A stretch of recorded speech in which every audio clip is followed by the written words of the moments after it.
Grand Rising, loved ones. How are you?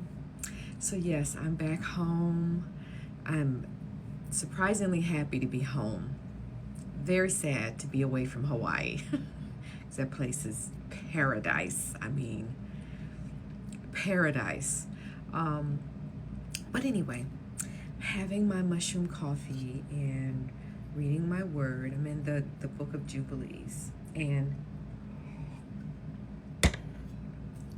I'm learning so much. If you guys haven't started being obedient and reading your word from Genesis all the way through, because again, the Torah is Yahuwah's love story. It's our story. For those of you that know, you know. It's our story about our ancestors. And I've learned so much, not just about us, but I've learned so much about Yahuwah and Mastema. And again, I'm not sure if I'm pronouncing his name right. He also goes by Satan. He goes by many names, because he likes to copy Yahuwah. And Yahuwah has many names that his people have given him, but he calls himself. His name is Yahuwah. So, of course, Mastema has names that we don't even realize we're calling him, which is Lord and God. And, those are not Yahuwah, our Creator's names. Mastema changed his name in all of these words. And, Abba allowed it. Mastema can't do anything that Abba does not allow. And I'm learning that in the book of Jubilees. Amongst the other books, I'm learning so much about Mastema. And so let me get back to my thought. He allows Mastema to do things because Mastema is being used to bring out all the sin in the world. He's bringing out all the people that don't truly love Yahuwah, because Yahuwah only wants who wants him. He only wants the ones that are seeking him with all their heart. Those are the ones he wants. He doesn't want the lukewarm. He doesn't want the wishy-washy. He doesn't want the sin one day, save the next day. He doesn't want that. He wants the remnants that are seeking his face every day.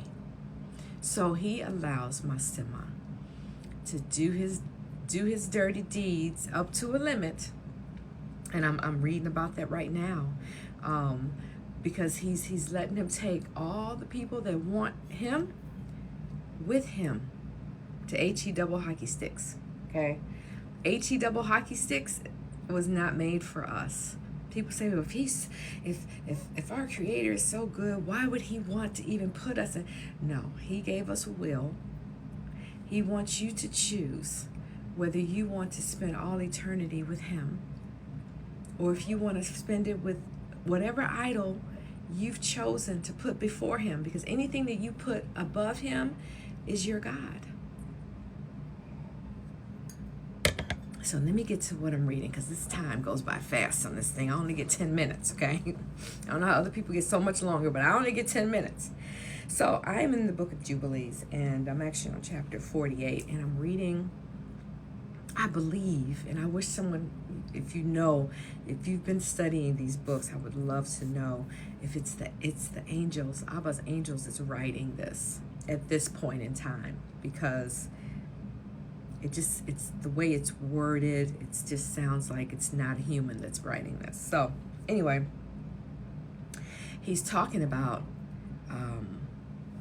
our ancestors, Yasharel, the Israelites that were in Egypt at this time, and just being completely abused and oppressed, and kind of what we're dealing with nowadays. And Mastema, Satan's part and all of that, and how I want to read some things, because it's Abba does not take kindly to his people being abused.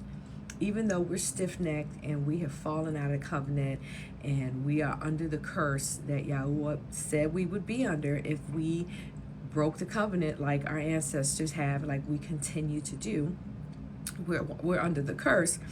But he still knows that the people that have abused us, that Mastema has used to abuse us all these centuries, they're going to pay. They're going to pay. And the first one was with these Egyptians. Prior to the first Exodus, the things that they did to our ancestors. And it just amazes me that Abba still made sure that they paid. Let me just read a little bit. So a couple of things that I underlined was, number one, starting with, and what Prince Mastema desired to do with thee when thou was returning. So he's talking about Moses and how